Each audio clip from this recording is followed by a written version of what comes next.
Hello dear students, आपके अपने channel चैनसन में आपका स्वागत है। इस वीडियो में आपको देखने को मिलेगा आपका जो हिस्ट्री का जो चैप्टर 10 है, political changes on the 18th century C, इसका जो कंप्लीट जो एक्सप्लेनेशन है आपको इस वीडियो में देखने को मिलेगा। सो मेरे साथ इस पूरी वीडियो में बने रहिए और अभी तक आपने चैनल को सब्सक्राइब नहीं किया है तो सब्सक्राइब जरूर कीजिए और बेल आइकन को प्रेस करना ना भूलिए। तो चलिए बेटा, हम आपके जो एक्सप्लेनेशन की ओर चलते हैं। तो यहाँ पर आपको देखने को मिलेगा कि जो जैसे ही हमारा जो हम बात करते हैं पॉलिटिकल चेंजेस की बात किया जाए, तो यहाँ पर जो political changes in 18th century C means हमारे जो इंडिया में जो चेंजेस आया मीन्स पॉलिटिकली, मीन्स यहाँ पर हम बात करें कि जो डिफरेंट जो यहाँ पर जो रूलर्स है वो चेंज हुए, एक जो नया जो एडमिनिस्ट्रेटिव जो सिस्टम था, एक नया जो गवर्नमेंट जो सिस्टम हुआ, इसके बारे में ये जो कंप्लीट जो चैप्टर है वहां पर हम स्टडी करेंगे। सो जो पॉलिटिकल चेंजेस की हम बात करें, बुक्स में चलते हैं बेटा, तो यहाँ पर आपको क्या देखने को मिलेगा। पहले हम ब्रीफ जो देख लेते हैं कि जो चैप्टर में हमें क्या क्या जो पॉइंट्स है जो स्टडी करने हैं। बेसिकली यहाँ पर हम स्टडी करने वाले जो पॉइंट्स है, तो आपका जो चैप्टर ही है पॉलिटिकल जो चेंजेस हुआ 18th सेंचुरी सी में। सो यहाँ पर जो death of Aurangzeb with no clear successor mean जो सबसे पहले पॉइंट्स हम फोकस करेंगे कि जो मुगल जो एम्पायर था, एक पावरफुल रूलर्स था, आपने इसके बारे में ऑलरेडी स्टडी किया हुआ है। सो उसके जो लास्ट जो मेजर जो रूलर्स हुए, जो पावरफुल रूलर्स हुए, वो औरंगजेब थे। उनके डेथ के बाद कोई ऐसा जो पावरफुल रूलर्स जो उसके जो सक्सेसर मीन्स उसके जो नीचे जो कोई उसके उत्तराधिकारी नहीं हुए जो पूरा जो मुगल एम्पायर को वो रन कर सके। सो देन जो सेकंड, इसी बीच जो पर्शियन जो इन्वेंशन हुआ उसके कारण से भी जो मुगल जो अदर जो रूलर्स हुए वो उतने ज्यादा सक्सेस नहीं हो पाए। अब इसके कारण से हुआ कि क्या हुआ कि led to disintegration of the Mughal empire means कोई जो उसके जो सक्सेसर नहीं हुए, मीन्स कैपेबल जो रूलर्स नहीं हुए, साथ ही साथ जो डिफरेंट जो पर्शियन जो इन्वेंशन हुआ उसके कारण से भी जो मुगल एम्पायर है, मुगल जो पूरा का पूरा जो एरिया है वो धीरे धीरे वो क्या टुकड़ों में बंटने लगा। अब यहाँ पर क्या हुआ कि जो उतने पावरफुल नहीं थे, उतने सक्सेस नहीं हो पाए, जिसका रीजन से जिस कारण से rise of regional kingdoms and provinces में जो अलग जो छोटे छोटे जो पार्ट्स पर डिफरेंट जो रूलर्स हैं, डिफरेंट जो प्रोविंसेस है, किंगडम्स है, वो डेवलप होने लगे, वो ग्रो करने लगे। देन इसी से क्या नेक्स्ट पॉइंट आएगा कि जो regions originally under the Mughals means बाद का जो एरिया जो हुआ, रीजनल जो किंगडम्स हुए, तो उसमें जो कुछ जो एरिया जो बचे जो मुगल्स के अंडर कंट्रोल में थे, regions originally under the Mughals.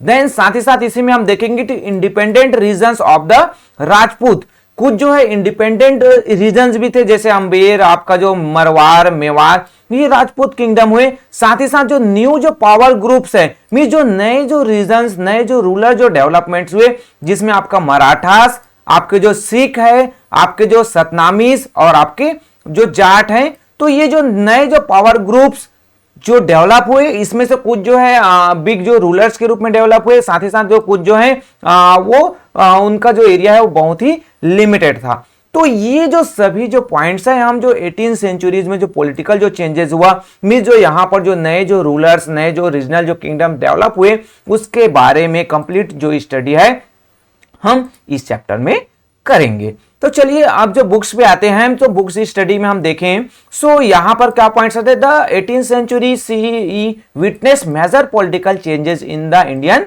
सब कॉन्टिनेंट मीन्स यहाँ पर हम जो देखते हैं 18th सेंचुरीज की हम बात करें, तो यहाँ पर जो डिफरेंट जो पॉलिटिकल जो चेंजेस हैं इंडियन जो सब कॉन्टिनेंट, इंडियन सब कॉन्टिनेंट क्यों कहा जाता है, ये आपका ज्योग्राफिकल जो टॉपिक्स है कि जो इंडियन जो इंडिया बस की बात नहीं हो रही यहाँ पर, है ना, ये जो इंडियन सब कॉन्टिनेंट्स की बात करते हैं हम, तो उसमें क्या होता है बेसिकली जो इंडियन सब कॉन्टिनेंट में बेटा ये जो हमारा इंडिया अभी का जो करेंट इंडिया है, साथ ही साथ उसके जो आपका जो बांग्लादेश, इधर आपका पाकिस्तान, अफगानिस्तान का कुछ एरिया, साथ ही साथ इधर आपको जो श्रीलंका के जो एरियाज हैं, इधर आपका जो नेपाल वाला एरिया है, तो ये सभी मिलकर इंडियन सब कॉन्टिनेंट बनाते हैं। सो नेक्स्ट जो पॉइंट आता है कि इस saw the rapid decline of the Mughal empire, the rise of semi independent state, the growth of regional cultures and the establishment of the British empire in India means यहाँ पर जो Mughal empire है उसमें डिक्लाइन होने लगा। 18th सेंचुरीज की हम बात कर रहे हैं, कुछ जो बेसिक जो फीचर्स उस टाइम पीरियड्स में क्या दिखाई देते हैं।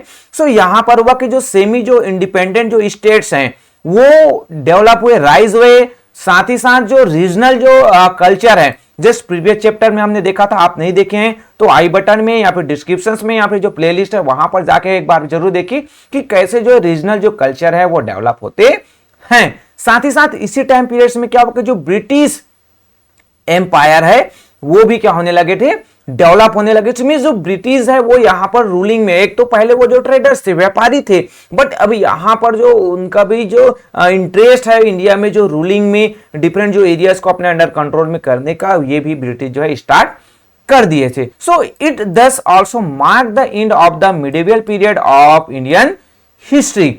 और यहीं से ही कहीं ना कहीं इंडिया का जो मिडिवल जो हिस्ट्री है, मिडिवल जो पीरियड्स है वो एंड होता है। और इसके बाद जो पीरियड्स होगा, आप जो क्लास 8 में स्टडी करेंगे, वो आपका मॉडर्न पीरियड होगा। सो अब यहां पर एक जो मैप दिया हुआ है, look at the map given on page जो 44, जो आपका जो बुक्स के जो पीछे जो आपका मैप दिया हुआ है, साथ ही साथ जो इस चैप्टर में अभी का ये जो मैप दिया हुआ है उससे हम कंपेयर करेंगे तो हमें इजिली पता चल जाएगा कि जो मुगल एम्पायर है वो कैसे जो है उसका जो एरिया है कैसे लिमिटेड होते जा रहा है। जैसे यहां पर हम जो देखें कुछ जो टर्म्स आपके जो बताए गए हैं कि जो आपका जो ब्रिटिश हैं वो मराठास को महाराठा, और आपके जो मुगल्स को आपका जो मुगल्स है उसको मुगल, और अवध है उसको अवध के रूप में वो प्रोनाउंसिएशन करते थे, वो बोलते थे। सो यहां पर आपको जो दिखाई दे रहा है कि जो डिफरेंट जो एरियाज हैं, ये जो है मराठा मींस यह जो मराठा जो कंट्री है मराठास के ये अंडर कंट्रोल में आ गया था, ये आपका मराठास हो गया।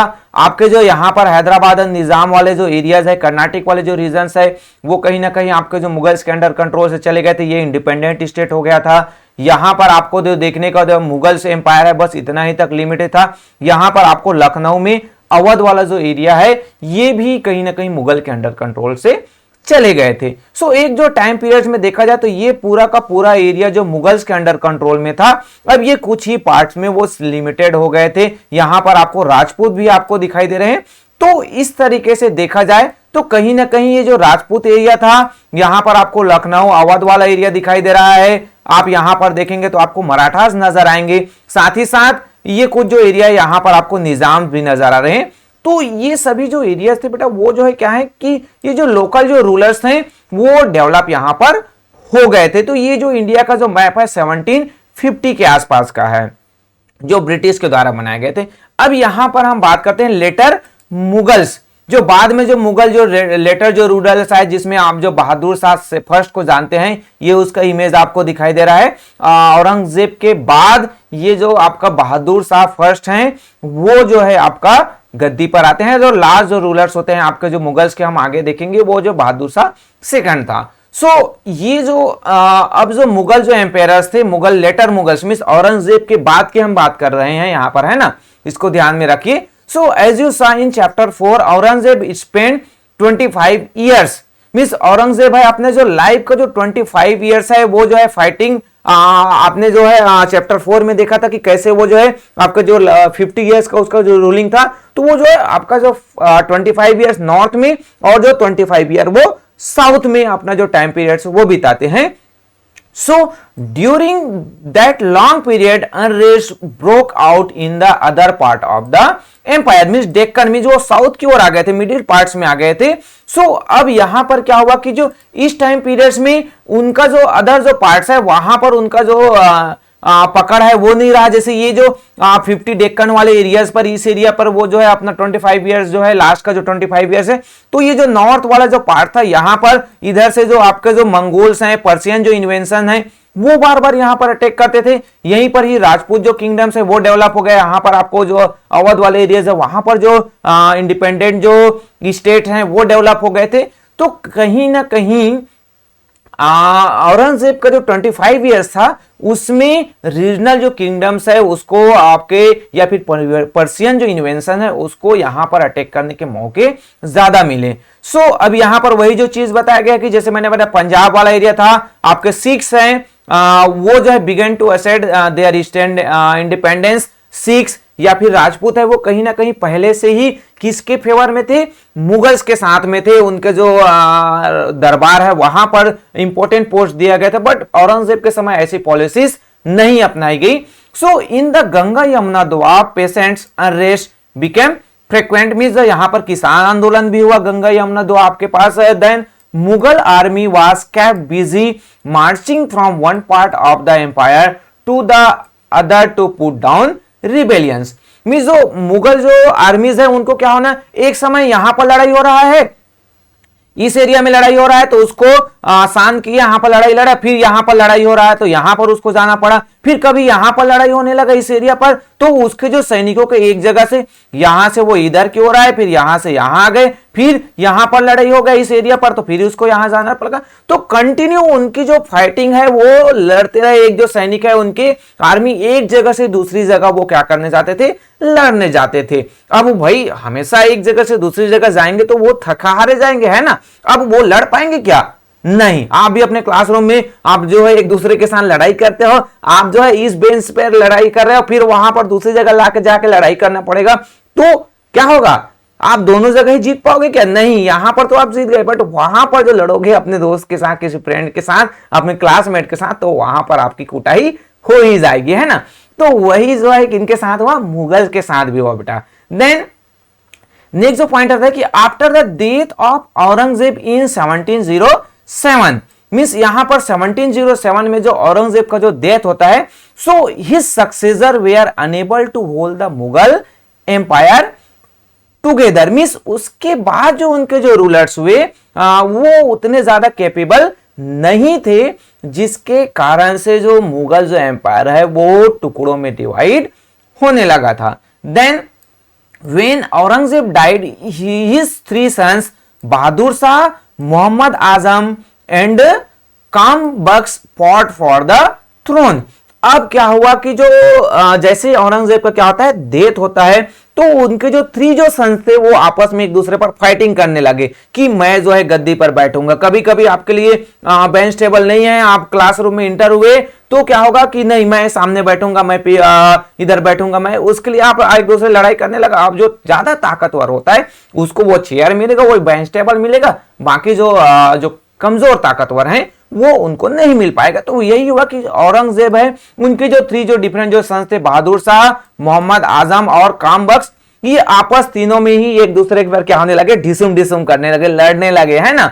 अब जो ज्यादा पावरफुल था, जो ज्यादा कैपेबल था, जिसमें बहादुर शाह थे, वो जो है अपने जो दोनों ब्रदर्स हैं उनको हरा देते हैं और and send the throne in 1707 C. Means वो जो उनके जो दोनों जो ब्रदर कौन कौन थे बेटा, एक जो था आपका आजम और काम बख्श, मोहम्मद आजम और काम बख्श, दोनों को वो डिफेक्ट कर देते हैं और फाइनली बहादुर शाह है वो मुगल एम्पायर है, मुगल जो थ्रोन है गद्दी पर वो बैठ जाता है। अब क्या होता है, then he took the name of Shah Alam. जैसे हमें पता है कि जो अधिकांश जो मुगल जो रूलर्स थे वो जैसे ही गद्दी पर बैठते थे तो वो अपना जो नेम है, अपनी जो उपाधि है उसको वो चेंज कर लेते थे। सो वो अपने नाम को शाह आलम के रूप में पुकारते हैं। Then however he was already 65 when he become a empire, means वो जो रिटायरमेंट के एज में, जैसे आप गवर्नमेंट जो ऑफिसर्स है, जॉब पर्सन है, तो जो 62 ईयर्स है, 65 ईयर्स के बाद उनका रिटायरमेंट हो जाता है।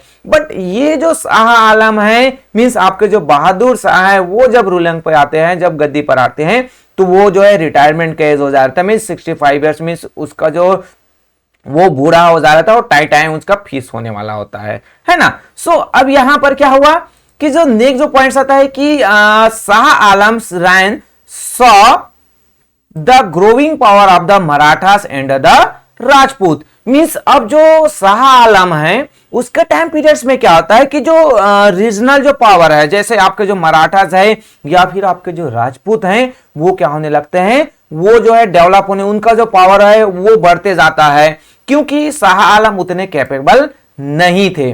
So the Sikhs revolts under their leader Banda Bahadur was executed along with several of his followers. Means अब क्या होता है कि जो सिख जो है बार बार अटैक करते हैं, रिवोल्ट्स करते हैं, वो आंदोलन करते हैं, आक्रमण करते हैं, किस पर, आपके मुगल्स पर। कई बार उनको सफलता मिलती है, कई बार वो असफल भी होते हैं, फिर भी वो बार बार जो है क्या करते हैं, वो आक्रमण करते जाते हैं। और फाइनली क्या होता है, इन 1712 सी Shah Alam was deposed bye जैंदर Shah. Means अब जो है क्या होता है कि जो हमें पहले से ही पता है कि जो शाह आलम क्या हो गया, बूढ़ा हो गया है ना, उनका रिटायरमेंट का समय आ गया है, तो कुछ समय बाद में 1707 में वो बने थे। देन लगभग आफ्टर 5 इयर्स जो शाह आलम है उसको हटा दिया जाता है। मींस इस समय 65 आफ्टर 5 इयर्स वो 70 इयर्स के हो जाते हैं। सो जैंदर जो शाह है उनके द्वारा उनको हटा दिया जाए। Jahandar Shah reign saw the rise of the Sayyid brother. अब यहां पर जो जैंदर जो शाह है वो गद्दी पर आ गया। अब इस टाइम पीरियड में मेजर जो इवेंट होता है सैयद जो ब्रदर्स हैं। अब ये जो हमारे मन में डाउट आता है कि सैयद ब्रदर है कौन, जो उनका जो पावर है वो बढ़ते जा रहा है। तो द सैयद ब्रदर, ये जो सैयद ब्रदर हैं कौन, तो यहां पर देखते हैं the Syed brothers were part of a group of nobles who became so powerful that they were able to put the people of their choice on the Mughal throne and remove the ones who displaced them. Thus they were also known as a king maker. King maker, king और maker means king को बनाने वाला, है ना। Means जो Syed brothers थे वो क्या थे, ग्रुप ऑफ पावरफुल नोबेल्स, मतलब उनके जो कुछ जो समूह था वो आर्मी सैनिक है वो उनके पास थे, उनके फॉलोअर्स थे, उनके सपोर्टर्स थे। तो वो इतने ज्यादा पावरफुल हो गए कि जो इस टाइम पीरियड्स में वो चाहे तो जिसको वो राजा बनाना चाहे उसको बना सकते थे, जिनको हटाना चाहे तो वो हटा सकते थे। जैसे डेमोक्रेसी में पीपल्स के पास पावर है, अगर वो रूलर सही से काम नहीं करता है तो नेक्स्ट इलेक्शन में उसको हटा सकते हैं। सो सैयद जो ब्रदर्स थे मुगल्स पीरियड्स में क्या था बेटा कि जो वो इतने ज्यादा पावरफुल थे, उनके पास इतने जो ज्यादा आर्मीज थे, सैनिक थी कि वो अगर जो मुगल जो रूलर्स हैं उनको रखना चाहे तो रख सकते थे, गद्दी पर बिठाना चाहे तो बिठा सकते थे, और अगर हटाना चाहे तो उनको हटा भी सकते थे। सो ये जो आपका इस टाइम पीरियड में वो किंग मेकर बन गए थे। Then they killed Jahandar Shah within a year and placed Farrukhsiyar on the throne in 1730 C. अब यहां पर क्या हुआ कि जैसे जैंदर शाह जो है राजा रूलर्स बना था, आफ्टर 1 ईयर जो सैयद ब्रदर्स है उनके द्वारा उसको क्या कर दिया जाता है, मार दिया जाता है, उनको खत्म।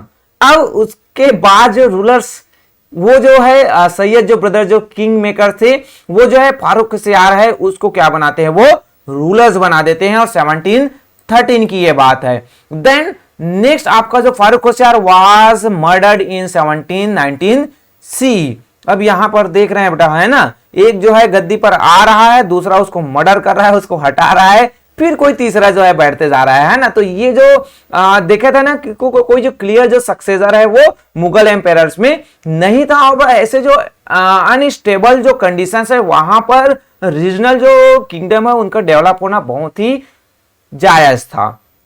सो अब यहां पर 1719 में जैसे फारूक खुशियार उसका मर्डर हो गया, and after a series of other rulers Mohammad Shah grandson of Shah Alam came to power. मिस अब ये कंटिन्यू एक जो सीक्वेंस चलते रहा है कि एक के बाद दूसरा का मर्डर हो रहा है, दूसरा जो है गद्दी से उनको हटाया जा रहा है। सो ऐसे जो सीक्वेंस चलते रहा, फाइनली जो मोहम्मद जो शाह है जो किनका था, शाह आलम का ग्रैंडसन था, वो पावर पर आते हैं, वो गद्दी पर आते हैं, और फाइनली वो जो है एक लंबे समय तक वो है वहां पर शासन करते हैं। उनका जो पीरियड था, रूलिंग पीरियड, जब तक उनका डेथ नहीं होता है जो 1748 तक, तभी तक वो जो है शासन वो करते रहता है, मींस वो जो है रूलर्स बना रहता है। अब यहां पर हम बात करते हैं किसका, Mohammad Shah was pleasure loving man who was unable to give the empire the strong leadership it needed to survive. Means जो प्लेजर लविंग वो जो है लड़ाई झगड़े पर या फिर अपना एम्पायर है उसको बढ़ाने पर विश्वास नहीं करते। तो वो इतना जो है सोचता था कि जितना मेरे को मिला उतने में ही मैं खुश हूं, मैं अपने आनंद के साथ अपना जो लाइफ है वो चलाऊंगा, बाकी जो है प्रजा है या फिर अपने एम्पायर में क्या हो रहा है उसको उतना मतलब नहीं था। सो ये जो है स्ट्रॉन्ग लीडरशिप प्रोवाइड नहीं कर रहा था, है ना। मींस जिस एरिया का कोई जो दूसरा जो अटैक करके हाँ उसको कब्जे में ले रहा है तो लेने दो, मेरे पास बहुत है। So during his long rule the Syed brothers were remove from power, however Hyderabad, Awadh and Bengal broke away from Mughal control. अब इसका जो लॉन्ग पीरियड चला तो यहां पर अब जो सैयद ब्रदर है वो भी पावर सेट गए, मींस उतने ज्यादा इनके पास पावर नहीं बचा, और साथ ही साथ जो हैदराबाद, अवध और जो बंगाल वाला जो रीजन है वो पूरी तरीके से मुगल के अंडर कंट्रोल से हट गया था। आपका हैदराबाद में निजाम है वो पावर में आ गए थे। अवध वाला जो रीजन है वहां पर जो अलग जो रूलर्स आ गया था। बंगाल वाले जो रीजन है वहां पर भी जो डिफरेंट जो इंडिपेंडेंट जो रूलर्स हैं, इंडिपेंडेंट जो किंगडम्स है वो डेवलप हो गए थे। By the end of the 17th century, the power of the central administrations had weakened further. Means अब जैसे जैसे 17th सेंचुरी एंड होते गया तो जो सेंट्रल जो पावर था, सेंट्रल जो एडमिनिस्ट्रेशन है वो भी बहुत कमजोर हो गया था। Merchants and feudal lords start taking greater control of traders. Means अब यहां पर क्या हुआ कि जो ट्रेडर्स थे, व्यापारी थे, उनके पास भी इतनी ज्यादा संपत्ति आ गई थी, इतने ज्यादा पावरफुल हो गए थे, वो भी है जो क्या करने लगे थे, अपना जो इंडिपेंडेंट एरिया चलाने लगे थे, उनका अपना जो रूल्स रेगुलेशन चलने लगा था। जो लैंडलॉर्ड्स थे, जो जमीन के मालिक थे, जो जिसे जमींदार कहा जाता था, उनके पास भी इतना ज्यादा कैपेबल हो गए थे, इतना ज्यादा पावर आ गया था कि वो भी अपने एरिया पर इंडिपेंडेंटली अपना जो रूल्स और रेगुलेशन है, नियम कायदे कानून है, वो चला रहे थे। So increase wealth made them very powerful. They want ship, control export, maintain armies and became self made jagirdar. Means अब यहां पर क्या हुआ कि इनकी जो संपत्ति है इतनी ज्यादा बढ़ गई थी, इनके पास इतना ज्यादा प्रॉपर्टी था, इनके पास आर्मीज थी, खुद के जो सैनिक थे, सोल्जर्स थे।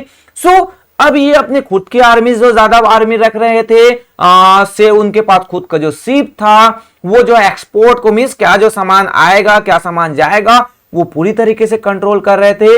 और वो सेल्फ मेड जागीरदार, मीन्स उस जिस एरिया पर वो रह रहे थे, जिनका कंट्रोल था, वो अपने आप को उस एरिया का रूलर समझने लगे थे। मीन्स जहां पर वो रहते, जहां पर उनका रूल्स रेगुलेशन चलेगा, वो उनका एरिया हो जाएगा। जैसे क्लासरूम में क्लासरूम मॉनिटर बना दिया गया, अब वो जो है अपना क्या बना रहा है, नियम कायदे कानून, टीचर्स अलग बोल रहे हैं, वो खुद का अपना अलग कर रहा है, उनका रूल्स रेगुलेशन, कोई जो है कुछ हल्ला कर रहा है, कुछ जो टॉकिंग कर रहा है क्लासरूम में, तो उसको दे दिया दो चार यहाँ पर। मीन्स उसका खुद का रूल्स रेगुलेशन, टीचर्स के रूल्स रेगुलेशन फॉलो नहीं कर रहे हैं, तो ये सही है क्या? नहीं है। तो ये जो लैंडलॉर्ड्स है, जमींदार है, वो भी इस तरीके से डेवलप हो गए थे। अब इसी टाइम पीरियड्स में एक और जो मेजर इवेंट्स हुआ कि पर्शियन इन्वेंशन।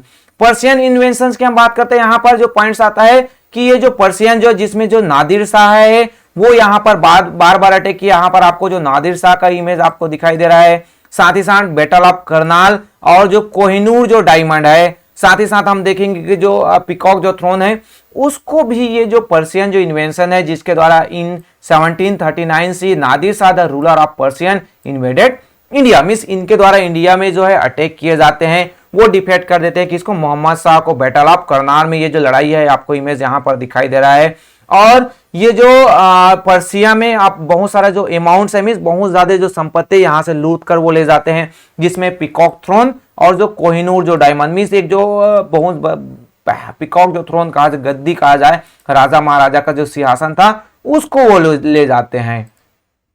सो इससे रिलेटेड बात पॉइंट्स आता है बुक्स में हम देखें तो इन 1739 से Nadir Shah the ruler of Persia invaded in India. He plundered Delhi of its wealth and took back with them among other valuable the peacock throne and the Kohinoor। Means अब जो नादिर शाह है, उसको जो इंडिया की जो महानता है, संपत्ति है, ऐसी ही जो गोल्डन बर्ड्स में सोने की चिड़िया, इसको नहीं कहा जाता था। तो उसके बारे में जिसने बहुत ज्यादा सुना था, इनको बहुत ज्यादा पता था कि जो इंडिया में इस टाइप की जो संपत्ति है, सो वो जो है क्या करते हैं, इंडिया पर वेल्थ है तो अटैक कर देते हैं। और अटैक करते हैं तो यहां से जो कोहिनूर जो डायमंड है, जो अभी भी बहुत ज्यादा फेमस है, सो वो उसको लूट कर ले जाते हैं। साथ ही साथ जो पिकॉक जो थ्रोन है, उसको भी वो अपने साथ लूट कर ले जाते हैं। अब यहां पर नेक्स्ट जो पॉइंट्स आता है कि before the Mughal empire could recover from this attack, Nadir Shah successor Ahmad Shah Abdali attacked in India in 1748 CE। Means ये जो लूटपाट किए रहते हैं नादिर शाह, उससे मुगल एम्पायर है वो रिकवर भी नहीं हो रहा था ठीक से। उसके बाद अहमद शाह अब्दाली है, फिर वो उसके जो सक्सेसर, मींस उसके बाद नादिर शाह के बाद जो रूलर्स बनते हैं, वो फिर से इंडिया पर अटैक करते हैं और वो फिर से लूट कर ले जाते हैं। वो इंडिया में बार बार अटैक करते हैं। He invaded India rapidly over the next few years, means आने वाले जो साल में बार बार अटैक करते हैं और बार बार यहाँ से जो संपत्ति है, वो यहाँ के जो वेल्थ है, यहाँ के जो खजाने हैं, ट्रेजरी है, उसको वो लूट कर ले जाते हैं। साथ ही साथ वो क्या करते, he capture Punjab and defeat the Marathas in the third battle of Panipat in 1761 C. अब ये क्या करते हैं कि वो जो है मराठास को भी हरा देते हैं। जो थर्ड जो बैटल होता है आपका पानीपत का, 3 जो डिफरेंट जो बैटल्स हैं पानीपत में वो लड़े गए हैं, तो जो थर्ड जो बैटल 1761 सी में जो लड़ाई होती है, वहां पर मराठास को डिफीट हो जाते हैं और पंजाब का जो एरिया है उसको अंडर कंट्रोल में ले लेते हैं। Then this invasions quickened the process of disintegration of the Mughal empire. Means ये कहीं ना कहीं आपका क्या है, कुछ जो इवेंट्स होते हैं, इन्वेंशंस होते हैं, जो आपके जो पर्शियन इन्वेंशन, सो इसके कारण से आपका जो मुगल जो एम्पायर है वो धीरे धीरे टुकड़ों में बंटने लगता है। यहां पर नादिर शाह लेफ्ट और उसका जो आपका जो राइट में आपका जो अहमद शाह अब्दाली जो राइट है वो आपको दिखाई दे रहा है। नेक्स्ट जो पॉइंट्स आता है बेटा, हम नेक्स्ट पॉइंट्स की बात करें। यहां पर नेक्स्ट जो देखने को मिलेगा आपका कि जो ये जो आपका पिकॉक जो थ्रोन है वो आपको दिखाई दे रहा है, जिसको नादिर शाह है वो लूट कर ले जाते हैं। उस समय जो आपका क्या था, मुगल एम्पायर में ये बहुत ही ज्यादा कीमती और बहुत ही ज्यादा वैल्यूएबल हुआ करता था। नेक्स्ट जो पॉइंट्स की हम बात करें, causes of decline of the Mughal empire. Mughal empire का जो पतन का, डिक्लाइन होने का क्या रीजन था, तो यहां पर जो डिफरेंट जो पॉइंट्स दिए गए हैं, ये जो कुछ जो पॉइंट्स आपका जो देख सकते हैं, causes for the decline of the Mughal empire, वही जो पॉइंट्स है यहाँ पर नोट डाउन हुए हैं। नोट्स के लिए भी इसको आप नोट डाउन कर सकते हैं। चलिए बुक्स में चलते हैं। यहाँ पर एक इमेज में यहाँ पर भी दिखाया गया कि जो डिफरेंट जो रूलर्स हुए उसका जो नेम लिस्ट है यहाँ पर आपको दिखाई दे रहा है। ये जो नेम लिस्ट डिफरेंट जो रूलर्स हुए, शाह आलम हुए, जानदार शाह हुए, फारूक होशियार, ये आपका किसके बाद का जो टाइम पीरियड है, तो ये औरंगजेब के बाद जो रूलर्स हुए उनका जो दिया हुआ है। Mohammad Shah, Ahmad Shah, Alamgiri second, Shah Alam second, Akbar second और बहादुर शाह जफर सेकंड, जो लास्ट जो रूलर्स हुए मुगल एम्पायर के। तो चलिए नेक्स्ट जो पॉइंट्स कॉजेस की बात करें, डिक्लाइन मुगल एम्पायर का पतन होने का, उनकी समाप्ति का रीजन क्या था। सो औरंगजेब जो policies made enemies of the Rajput, Jat, Sikhs and Marathas. Means जो औरंगजेब की जो पॉलिसीज है, अकबर या फिर उसके बाद के जो रूलर्स हुए उनके द्वारा जो इनकी जो पॉलिसीज अपनाई गई थी, तो जो राजपूत हैं, जाट, सिख हैं, उनको भी एक जो प्रॉपर जो पोस्ट पर दिए हुए थे, जिसके कारण से ये कभी भी जो मुगल्स के अगेंस्ट नहीं हुए। बट औरंगजेब के पॉलिसीज के कारण से ये उनके अगेंस्ट हो गए, उनकी जो नीतियां थी उसके कारण से। देन जो सेकंड पॉइंट आता है कि जो Aurangzeb frequent war depleted the treasury and so the empire was unable to pay the troops on times. Means अब जो है बार बार जो औरंगजेब है लड़ाई लड़ रहे हैं। अब लड़ाई तो मुफ्त में तो नहीं लड़ा जाता है ना, तो उसके लिए सैनिक चाहिए, मैन पावर चाहिए, एक जगह से दूसरी जगह उसके सैनिक जा रहे हैं, तो उसके लिए भी जो तो उनका जो खजाना है, ट्रेजरी है, वो क्या होने लगा था, धीरे धीरे खाली होने लगा था। और जो ट्रूप्स को भी उनको पेमेंट करना होता है, जो उनके सैनिक है उनको, तो इसके कारण से कहीं ना कहीं जो मुगल जो एम्पायर है वो वीकेंड होने लगा, तो उनका जो पतन होने लगा था। Then the troops we are fighting on too many fronts. Mean जो उनके जो सैनिक है वो एक ही तरह से नहीं लड़ रहे थे, वो उनको कभी यहां पर लड़ रहे थे, सो कहीं दूसरी जगह पर लड़ रहे थे। सो जो सेम टाइम में एक कभी यहां पर उसकी लड़ाई हो रही थी इस एरिया पर, तो सडनली यहां पर जाना पड़ रहा था, कभी वो इस एरिया पर जा रहे थे। सो इसके कारण से कहीं ना कहीं they were hence unable to prevent the emergence of independent provinces and to meet the challenge of foreign invasion। Means उनको उस टाइम पीरियड्स में क्या हुआ कि जो एक तो इंडिपेंडेंट जो प्रोविंस है, मराठास है, सिख्स है, राजपूत है, उनके साथ ही साथ जो पर्शियन जो इन्वेंशंस है वो इधर से अटैक कर रहे हैं, तो इधर भी उनको लड़ना पड़ रहा था। इधर से हमला हो रहा है तो इधर से हमला अटैक कर रहे हैं। अब बेचारे यहां लड़े कि यहां पर लड़े, है ना। तो इस कारण से कहीं ना कहीं जो मुगल एम्पायर है उनको जो डिक्लाइन होते जा रहा था, उनका पतन होते जा रहा था। देन नेक्स्ट जो पॉइंट है, there was a steep falls in revenue from semi independent provinces and from provinces still under the control of the empire. Means जो अब जो इंडिपेंडेंट जो रूलर्स थे या फिर जो सेमी इंडिपेंडेंट रूलर्स थे, उनको तो पता था कि जो मुगल एम्पायर है वो कमजोर है ना, उनके पास उतने कैपेबल रूलर्स नहीं है, तो वो क्या कि जो रेवेन्यू जो टैक्स जो देते थे उनको वो देना बंद कर दिए, जाओ हम नहीं देंगे, जो करना है वो कर लीजिए। अब क्या करेगा, रूलर्स, राजा है, उसके पास उतना मैन पावर नहीं, उतने कैपेबल नहीं है। सो यहां पर example, for example Golconda which was a rich state stopped sending its annual tribute to the Mughals. Means जो गोलकोंडा के जो रूलर्स है वो पहले मुगल्स को सालाना जो है जो भी अमाउंट जो देना है वो भेज देते थे, अब वो भेजना बंद कर दिए, जाओ जो करना है वो कर लीजिए, मैं तो आपको अमाउंट्स है वो नहीं दूंगा। अब उसके पास तो कोई ऑप्शन ही नहीं है, रूलर उतना कैपेबल ही नहीं है। सो इसके कारण से जो उसका जो रेवेन्यू है, उसका जो ट्रेजरी है, उसका खजाना है मुगल एम्पायर का, वो खाली होने लगा था। देन नेक्स्ट जो पॉइंट आता है कि जो later Mughal empire continued to live in a world of fading splendour out of touch with reality. Means अब जो बाद के जो रूलर्स हुए वो क्या था, वो तो राजा महाराजा जैसे जिंदगी जीना चाहते थे, है ना। मींस वो जो जनता के, प्रजा के बारे में या फिर जो रियलिटी में क्या हो रहा है, उसके जो एम्पायर है वहां पर क्या हो रहा है उससे उनको मतलब नहीं था। हमारा जो लाइफ है बेहतर चलना चाहिए, हम बड़ी खुशी से रहें, हमारे जो विलासितापूर्ण, हमारे जो किसी भी प्रकार की कमी नहीं होनी चाहिए, ऐसा जो है लेटर जो मुगल जो रूलर्स हैं उनकी सोच हो गई थी। So they were mostly controlled by powerful nobles and were unable to hold the empire together।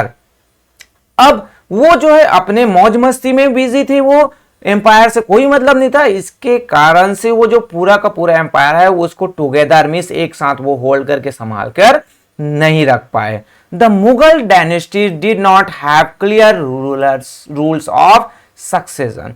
Means जो औरंगजेब के बाद हमने देखा कितने सारे रूलर्स आ गए, कोई 1 ईयर्स, कोई 5 ईयर्स, कोई जो है 2 ईयर्स। मींस उनका जो एम्पायर है वो बेहतर तरीके से नहीं रन कर पाया, और कुछ जो है लंबा लॉन्ग पीरियड रहा बट वो उतने ज्यादा कैपेबल नहीं थे, वो उनको उनकी गद्दी से ही मतलब था। So this led to bloody conflicts after the death of every rulers.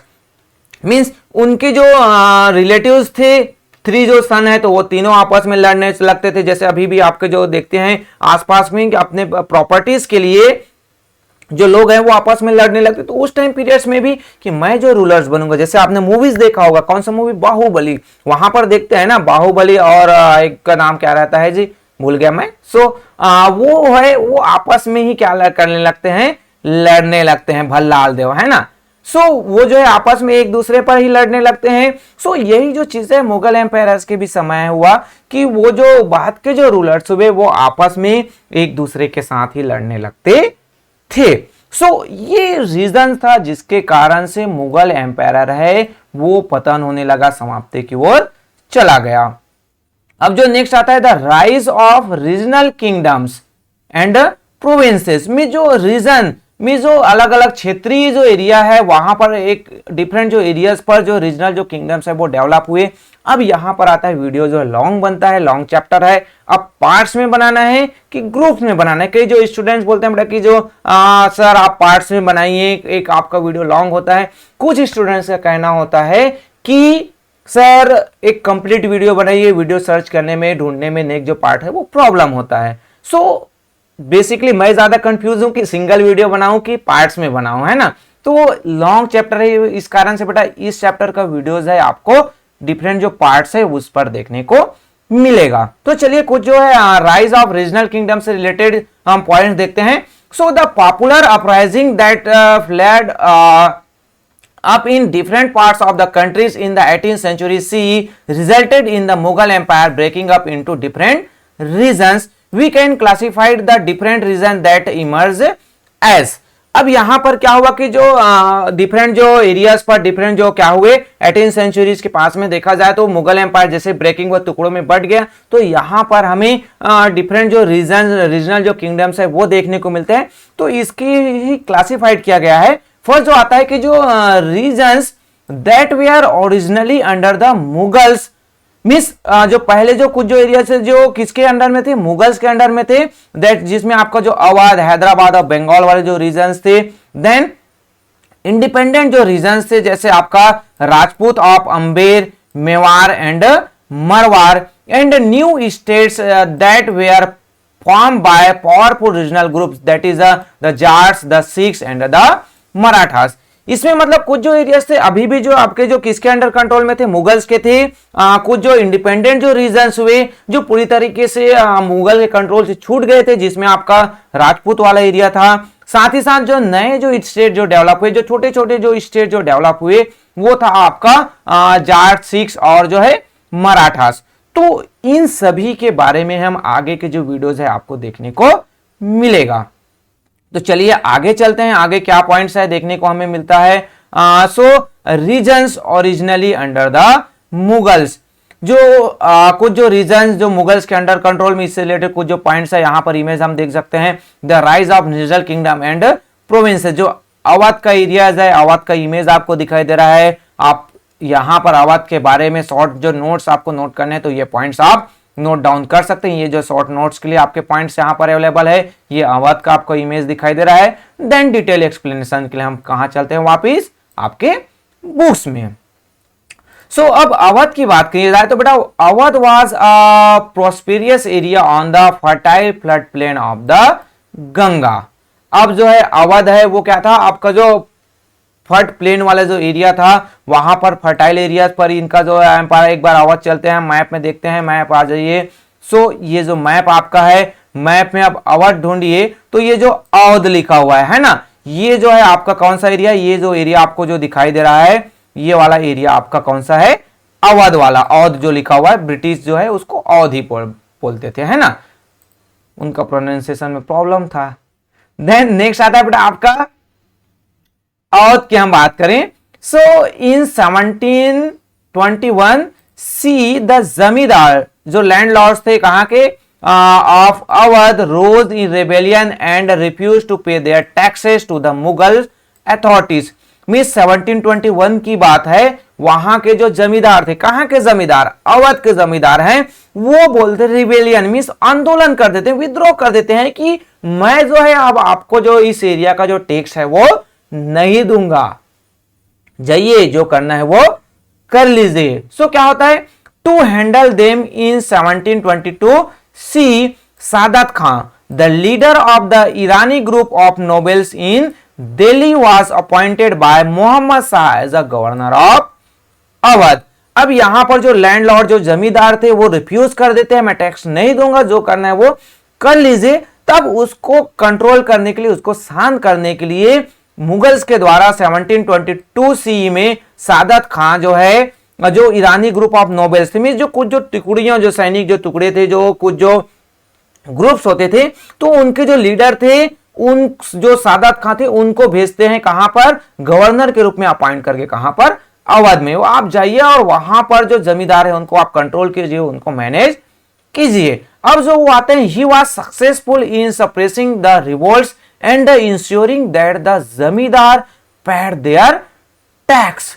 अब वो क्या करते हैं, वहां पर आते हैं, उनको उनके साथ समझाते बुझाते तो नहीं, लड़ाई करते हैं, सीधा उन पर चढ़ाई कर देते हैं, हमला कर देते हैं और उनको मजबूर में अब जमींदार जो लैंडलॉर्ड्स हैं वो एग्री हो जाते हैं, उनको मनवाना पड़ता है, मानना पड़ता है कि वो जो है टैक्स पे करेंगे।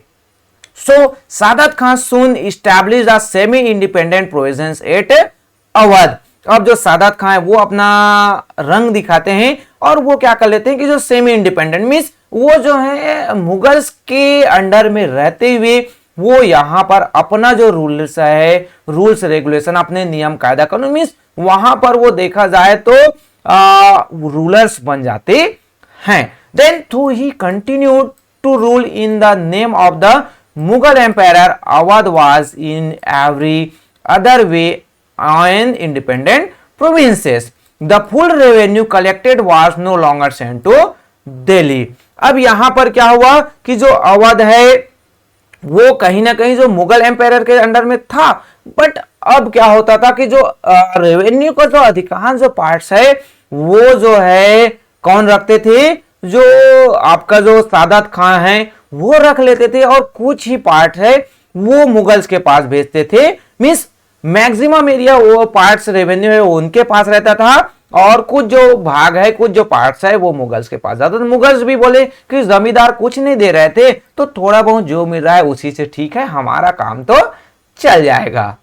देन नेक्स्ट जो पॉइंट्स आता है कि जो इन 1739 सी 1739 सी में क्या हुआ? Saadat Khan help the Mughal empire fights against Nadir Shah. Saadat Khan है और उसकी जो आर्मी है, उसके जो सैनिक है, वो जो है हेल्प करते हैं मुगल्स का जब नादिर शाह जो अटैक करता है उन पर। नादिर शाह जो पर्सियन से आए थे। Saadat Khan was succeed by his son in law Safdarjung in 1739 C. मिस सादत खान के बाद उसके जो सन इन लॉ है वो रूलिंग पर आते हैं। इन 1748 सी एम्पायर अहमद शाह मेड सफदरजंग वजीर प्राइम मिनिस्टर। फिर बाद में जो ये आपका सफदरजंग है उनको वो जो क्या बना दिया जाता है, वजीर प्राइम मिनिस्टर बना दिया जाता है, किनके द्वारा? अहमद शाह के द्वारा। Then Safdarjung took on the title of Nawab Wazir of Awadh. Means Awadh area का इनको प्राइम मिनिस्टर बना दिया जाता, मीन्स नवाब बना दिया जाता है। ये आपको इमेज दिखाई दे रहा है। Then Saadat Khan and his successor brought back peace to Awadh. Means Awadh area पर इनके द्वारा शांति ला दिया जाता है। मीन्स वहां पर जो विद्रोह हो रहा था, रिवोल्ट हो रहा था, उसको पूरी तरीके से पीस में कन्वर्ट कर दिया जाता है। Then its capital Lucknow become famous centre of Urdu poetry, shayari, dance and music. Means इसके समय ये जो आपका जो लखनऊ है वो फेमस जो सेंटर, चाहे वो उर्दू पोएट्री के लिए हो, आपके जो या फिर जो शायरी जो जिसके हम अभी के रूप में जानते हैं, डांस या फिर म्यूजिक के लिए बहुत ही ज्यादा क्या था, फेमस हो गया। तो इससे रिलेटेड कुछ जो इमेज हम हाईलाइटेड पॉइंट्स देखते हैं यहाँ पर। ये जो म्यूजिशियन एट रॉयल कोर्ट, ये आपका म्यूजिशियन एट रॉयल कोर्ट कौन सा? The capital of Awadh Lucknow become a famous centre of Urdu poetry, dance and music. Means यहाँ पर आप देख रहे हैं ये इनका जमघट लगा हुआ है, यहाँ पर ये हुक्का फूंक रहे हैं और बाकी म्यूजिशियन है वो डिफरेंट एक्टिविटीज कर रहे हैं और बाकी लोग इंजॉय कर रहे हैं। ये जो टाइम पीरियड था, जो अवध है वो एक फेमस जो सेंटर्स के रूप में डेवलप हो गया था। देन नेक्स्ट जो पॉइंट्स आता है आपका जो हैदराबाद वाला जो रीजन है उसकी हम बात करते हैं। बेटा हैदराबाद से रिलेटेड भी इमेज देख लेते हैं। यहाँ पर क्या चीज है, तो ये आपका जो निजाम चाव महिला प्लेस जो आपका कहाँ का, हैदराबाद का है। हैदराबाद से रिलेटेड कुछ जो पॉइंट्स जो दिए हुए हैं आपके नोट्स जो पॉइंट्स है इसको आप नोट डाउन कर लीजिए। हम डिटेल स्टडी कर रहे हैं तो वापिस कहाँ पर चलते हैं, हम बुक्स में चलते हैं। अब अवध की हम आपके जो अवध का बात हो गया, नेक्स्ट हैदराबाद की हम बात कर रहे हैं।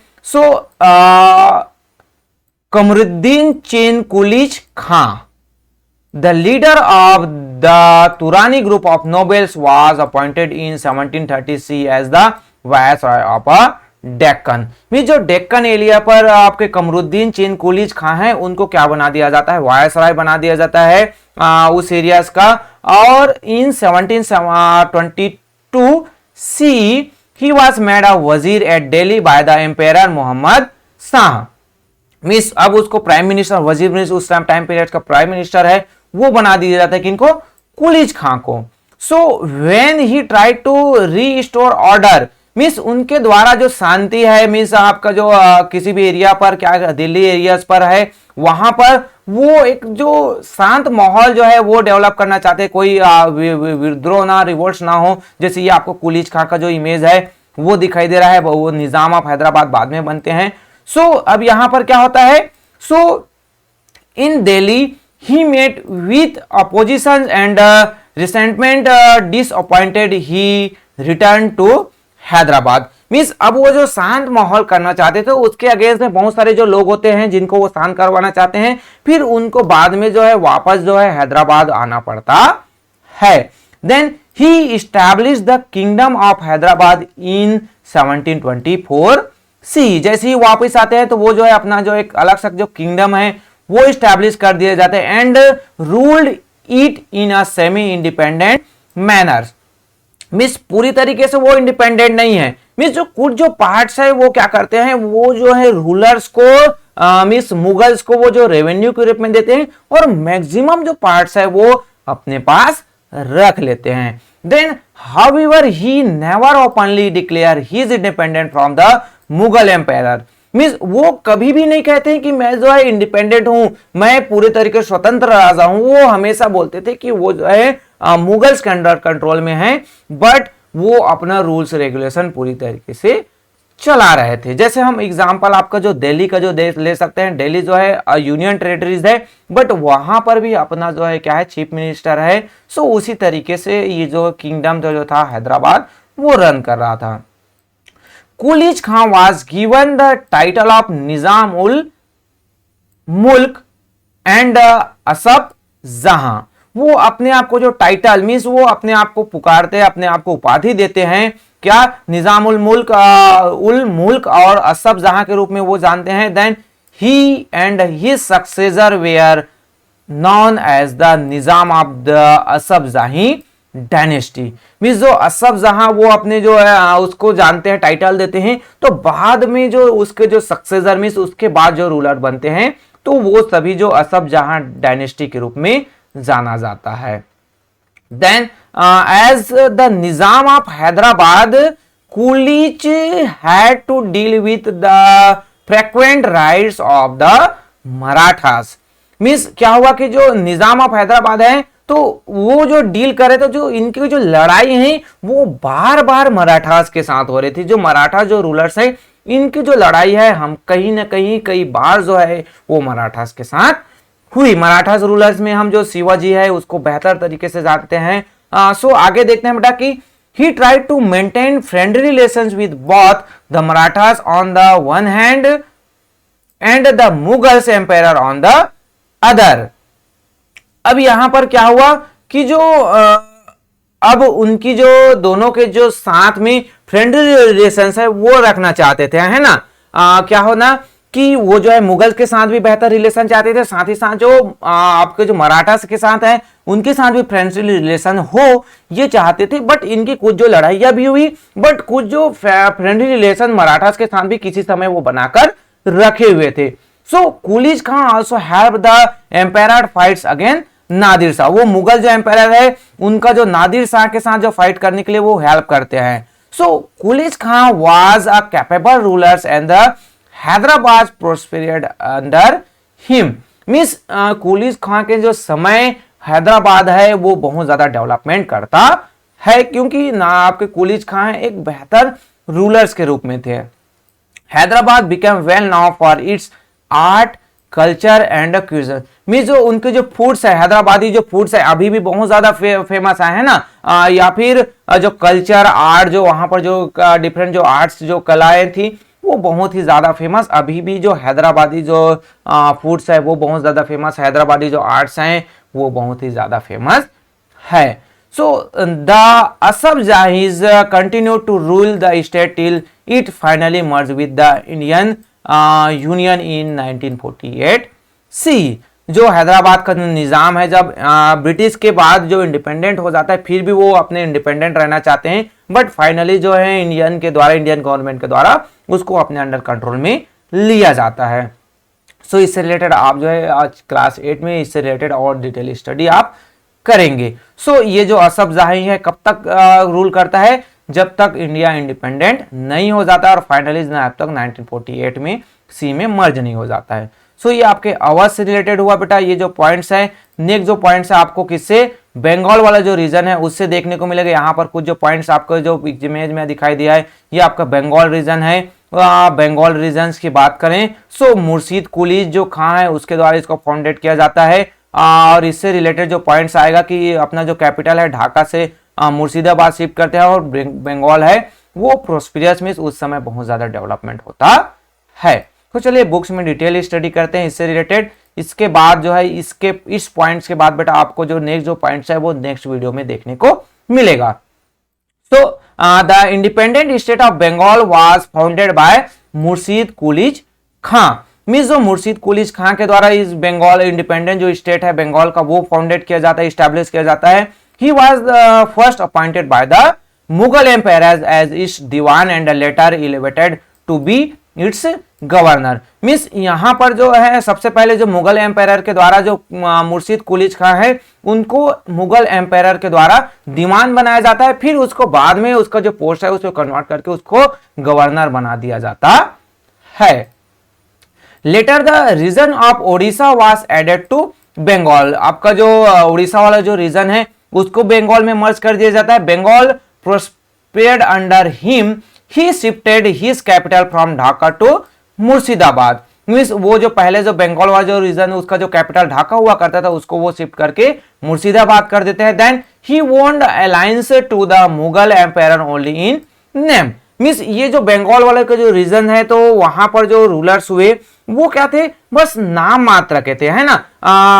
एक्चुअल जो वो मुगल्स के किसी भी तरीके से उसके अंडर कंट्रोल में नहीं थे। रेवेन्यू भी है बहुत ही कम, बहुत ही लेस, नहीं के बराबर ही वो भेजते थे।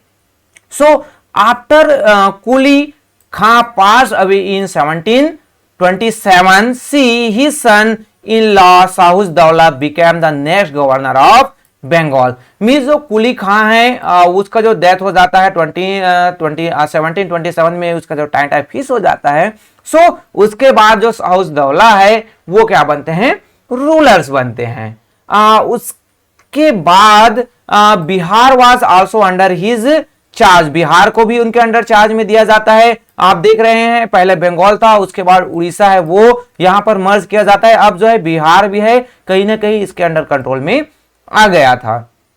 इन 1714 C Alivardi Khan defeated Sarfaraz Khan the son of Sahus Daula.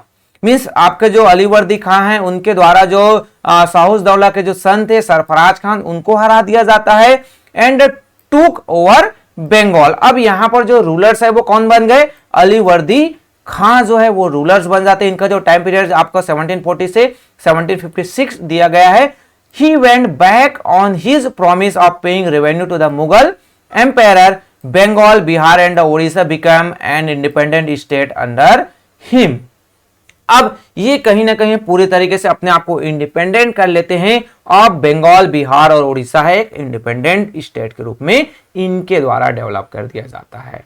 Then he was succeed by Sirajuddaulah. अब इसके जो बाद के जो रूलर्स हुए सिराजुद्दौला, इससे रिलेटेड भी हमें इमेज देख लेते हैं। ये आपका जो सिराजुद्दौला का इमेज आपको दिखाई दे रहा है, इससे रिलेटेड कुछ जो नोट्स पॉइंट्स आपको दिए गए हैं। Sirajuddaulah was last independent ruler of Bengal. जो लास्ट जो बंगाल रूलर्स हुए इससे रिलेटेड पॉइंट्स है, हम डिटेल में देखते हैं, बुक्स में चलते हैं बेटा। He was succeeded by Sirajuddaula. Under this rulers Bengal become rich and prosperous. Means इस टाइम पीरियड में सिराजुद्दौला के टाइम पीरियड देखा जाए तो बंगाल है वो बहुत ज्यादा डेवलप करता है। It was there for the first state to be targeted and captured by the British. Means जहां पर ज्यादा जो संपत्ति थे, जो जितना ज्यादा रिच था उस पर ब्रिटिश की नजरें उतनी ही ज्यादा गड़ी हुई थी, है ना। इसी कारण से सबसे फर्स्ट जो है रिच जो एरिया था आपका बंगाल, उसको टारगेट करते हैं और इसी को कैप्चर कर लेते हैं। The British defeated Sirajuddaulah in the battle of Plassey in 1757 C. Means यहां पर जो है कहीं ना कहीं जो ब्रिटिश को सिराजुद्दौला को हराने में एडी चोटी का जो जोर लगाना पड़ता है। मींस बहुत ज्यादा उनकी जो डिवाइड एंड रूल्स वाली जो पॉलिसीज है वो फॉलो करते हैं और बहुत सारे जो ऐसे जो पॉलिसीज अपनाते हैं तभी जाकर सिराजुद्दौला को वो हरा पाते हैं, क्योंकि सिराजुद्दौला एक कैपेबल और एक ब्रेव जो सोल्जर, एक ब्रेव जो रूलर्स के रूप में थे। ये आपका साहुजुद्दौला का जो इमेज है वो दिखाई दे रहा है, सिराजुद्दौला का जो इमेज आपने जस्ट देखा। साथ ही साथ ये आपका अलीवर्दी खां है उसका इमेज दिखाई दे रहा है। यहाँ पर सिराजुद्दौला जो बांग्लादेशी जो स्टाम्प है उनके द्वारा जो जारी किया गया था उसमें दिखाई दे रहा है। तो ये तो हुआ बेटा आपके जो बंगाल वाला जो रीजन था। नेक्स्ट जो पॉइंट्स आपको क्या देखने को मिलेगा, द इंडिपेंडेंट रीजन्स और द वतन जागीर ऑफ राजपूत। इसके बारे में बेटा हम जो नेक्स्ट जो इसका जो सेकंड पार्ट आएगा वहां पर स्टडी करेंगे। इसका जो लिंक है आई बटन में भी आपको मिलेगा, साथ ही साथ डिस्क्रिप्शन बॉक्स में भी आपको जो इसका जो लिंक है वो मैं दे दूंगा। इन स्क्रीन में भी इसका लिंक है आपको देखने को मिलेगा। बेटा होपफुली इतना जो है आपके लिए हेल्पफुल वीडियो जरूर होगा। आपको अगर वीडियो पसंद आता है तो प्लीज लाइक जरूर कीजिए, अपने दोस्तों के साथ भी शेयर कीजिए। साथ ही साथ अगर आपने सब्सक्राइब नहीं किया है तो सब्सक्राइब जरूर कीजिए और बेल आइकन को प्रेस करते हुए ऑल पर क्लिक जरूर कीजिए ताकि अदर वीडियोस के नोटिफिकेशन आपको मिलता रहे। सो ओके बेटा, इस वीडियो में बस इतना ही। Okay, thank you.